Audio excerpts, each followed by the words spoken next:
What's happening, YouTube? Welcome back to the channel. If it is your first time touching down on this channel, welcome to Small Feet Big Heat. We talk sneakers, we talk streetwear, and everything in between. In this box, I have my first ever custom. Really excited to finally reveal it to all of you. I found this customizer through Instagram. His name is Edmond. I will put his information in the description box of this video, just in case any of you are interested in checking out his work, because he is kind of blowing up right now. He's doing his thing, and a lot of his work is really cool, so make sure you check him out.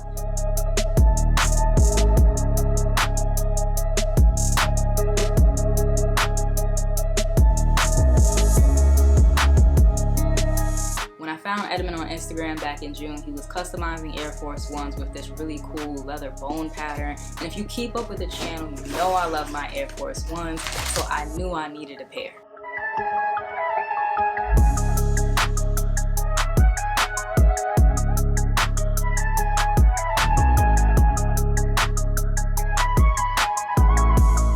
Definitely found Edmond on Instagram at just the right time, because when I followed him, he was just going to start taking orders for the Bones or Dino Bones Air Force One. Now at this point, it wasn't kind of a choose your own colorway thing. He had set colors, and there were some high tops and some low tops that you could choose from. However, I did have my own vision of what I wanted my first custom to look like, and so I took the time to kind of put everything together before I hit him up. That is really important. You know, don't go asking anyone to do work for you, a tattoo artist, a customizer, any kind of artist really, to do work for you if you don't even know what you want first. So what I did was I went to Nike ID. Yeah, I know the Nike ID Air Force Ones have been popping all year, so it was really easy for me to make the base shoe so that he could see exactly what I wanted. So I went on Nike ID, I made this base shoe, I screenshotted it, and I sent him the link when I hit him up to ask him, hey, I know you're only doing these specific colorways right now,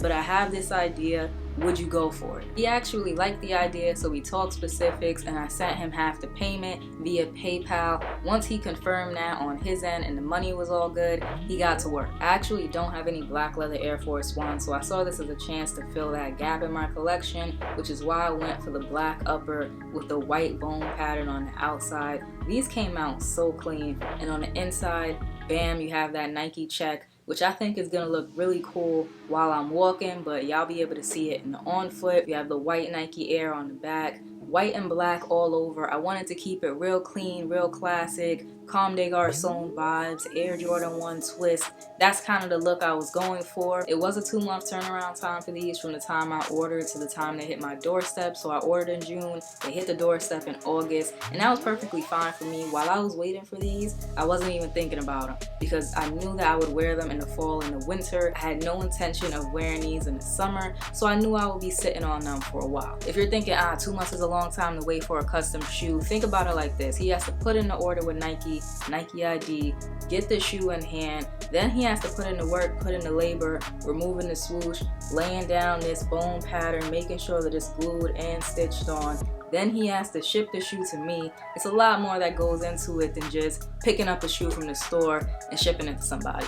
It's not that simple. Now this might be biased because it is my shoe, but I personally think this is 10 times better than anything that Nike is doing with their skeleton Air Force Ones. Let me know down below in the comment section, what do y'all think of these and how do y'all feel about customs overall? For me, it took this long to buy a custom and get a custom in the collection because I've never really been a fan of painting over a pre-made shoe or drawing on top of a shoe. That's just never really been my vibe, to each his own, but that's why it took me so long to find a customizer that I was really digging their work, and Edmond is dope.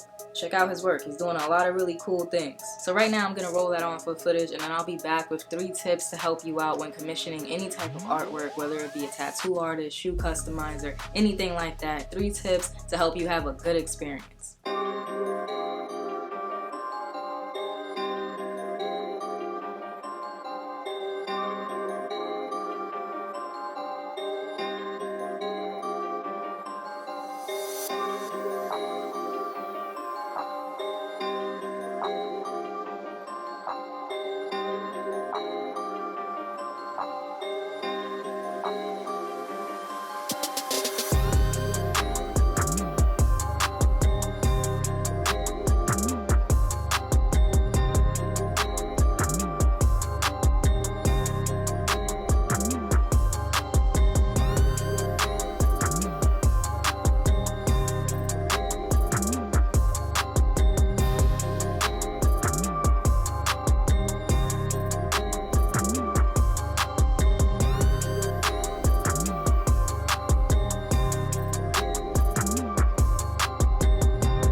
Now that you've seen how they look on foot, let's go ahead and get into these 3 tips. Tip number 1, communication is key. And I'm sure you're thinking, well, that's a given. Not everybody communicates the same way, so make sure that you have all the relevant information that you need: size, price, turnaround time, and of course be very clear about what you want. If you can provide reference pictures, that's even better. For example, Edmond, the customizer for these, does not live in the United States, so I had to be very clear about my sizing, both EU and US, because if I didn't, that would have sent the whole project left. I would have had shoes that I can't even wear, I can't even fit. So make sure you're clear about the way things are going to work before you put down that payment. Tip number 2, be patient. Shoe customizing, just like tattooing or car wrapping, is a form of art. You wouldn't rush the person doing a tattoo on your body, and you wouldn't rush the person that's wrapping your brand new car.